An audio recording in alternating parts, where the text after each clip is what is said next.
We are very quickly going to go through the history of fingerprints as well as review some concepts that we have gone over in class.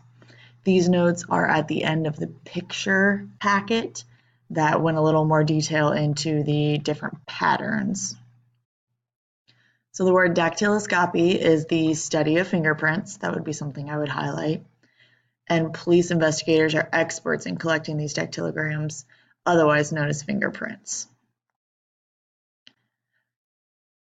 Historical development includes ancient Babylon, where fingerprints were pressed into clay tablets to mark contracts. And the documents showing fingerprints date from 3rd century BC in China. Earliest written study was Dr. Nehemiah's paper describing the patterns he saw in human hands. And in 1788, Johann Mayer noted that the arrangement of skin ridges never duplicated in two people. So he was probably the first scientist to recognize this fact.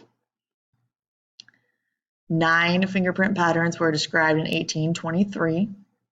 And Herschel, who was known for doing a lot of things with space as well, began the collection of fingerprints and noted they are not altered by age, so they are unchanged through a lifetime.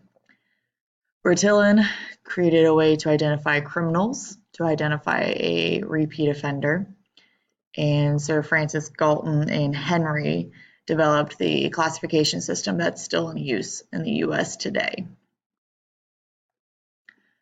In 1891, Juan began to note measurements on ID cards, as well as all 10 fingerprint impressions. He also invented a better way of collecting those impressions. And then Sir Henry, who was mentioned on the previous slide, created a system that divided fingerprints into groups.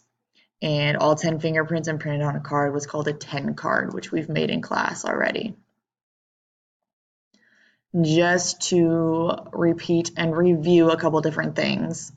On this picture right over here, the epidermis, remember epi means above, dermis means skin, so that's the outer layer of skin where fingerprint ridges are found. And the dermis is the inner layer of skin where sweat glands are found. So that would be this area right in here. And then this layer, which is underneath, sub means under, cutaneous, fat, it's hanging out right here, it's that lighter pink. Then to review the radius and ulna, the radius is on the thumb side and the ulna is on the pinky side, and we did already write that down. However, that's super important for you to know for your loops, so make sure that you keep that in mind and go ahead and highlight it again maybe.